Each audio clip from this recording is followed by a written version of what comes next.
I feel like the only reason why I'm on a path that I'm proud of is because I'm seeking out the actual lessons from the masters that came before me. If you make it an adventure that gives you a loss and you go, I can't do that anymore, then you're not practicing correctly. Think of a newborn baby, right? They're not walking yet, right? They want to walk.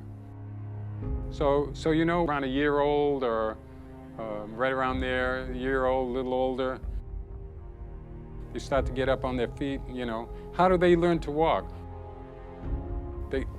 You know how you wow the first step. The parents go, wow, he walked. Look, he took a step and then he fell down. But then he got up and he walked again, right? He doesn't care how many times he falls down. He just keeps getting up and he keeps doing it and he keeps succeeding little by little, you know, till he's running a marathon a couple of years later, right? So it's exactly the same principle of how you practice improvisation. You do it step by step. Like wherever you are in terms of your fluency or how well you can get it going, if you don't keep going too far over your current ability level, just keep pulling it back to where you make it smaller adventures. You have to start there and just keep doing it. You keep doing it and doing it and doing it. It's a gradient. I think most musicians are to some degree self-taught. In order to get really good at what you do, you have to make the decision of whether you're going to take, how seriously you're going to take it. And there came a point in my life where I went, yeah, I'm going to do this, no plan B. I'm just going to hammer away at it. And the truth is it doesn't stop. I'm a very curious person. I'm taking singing lessons, I'm taking piano lessons with my daughter. And I don't read music, but I'm currently learning how to, for example. The main thing I tell young musicians is don't lie to yourself. Don't ever lie to yourself. You know when you're not practicing, you know when you're not doing what it is you need to do. All of that stuff shows up in your playing. You know, I tell my students all the time, it's okay if you don't practice. You don't have to practice. But rest assured that there's somebody your age, someplace around the planet practicing. And if you're lucky, you're going to run into them. And when you run into them, don't be angry, don't be jealous.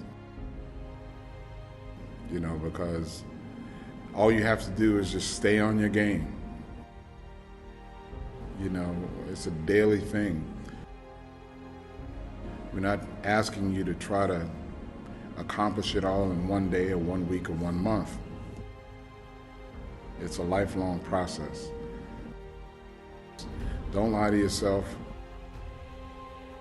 Work hard every day. And make sure that you're always trying to just chip away at something that you're trying to develop. And keep your mind open and clear. Open to new things. Don't become set in your ways. There's no one way to do this. I look at Herbie Hancock, Wayne Shorter. They were in their 70s and their 80s, still talking about discovering new things and playing music. And that's the way that I've been living my life, and that's the way I'm going to continue to live my life. There's no end to this. You know, it's a constant existence of exploration.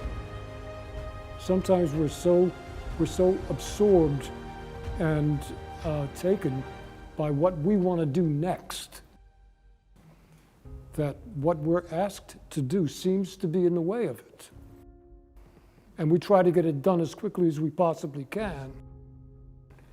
And by doing that, we enter mediocrity automatically. I think one of the biggest things that were helpful for me was to constantly pay attention to seeking for my own interests, as opposed to just relaxing and letting everything happen naturally. Being there on time with nothing and clearing my mind and pay attention to one thing at a time, what's placed before me, and do so with precision.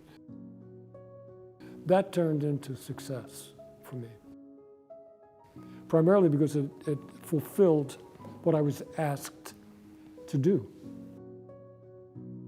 We're not always concerned about what we're asked to do. Music is a utensil. It comes down to what do we want to use it for? What kind of food do we want that fork to bring to our mouth? Because it will bring it, whether you want it or not. What you take from music and how you deliver it is always the same concept. You're going to sit at an instrument, whether it's 100 years ago or now. What are you going to do? How are you going to affect me or yourself? What's going to be the thing? That never changes. And music is one of the greatest forms of magic. And it's not going to change. It's always going to be that. You have the ability to be within magic when you are with music. Make magic, and people bringing them to that magic. It's like you can't touch it. What is it? How does it affect you so strongly? What is that thing? So there's things that you'll never know, and that's the power of it.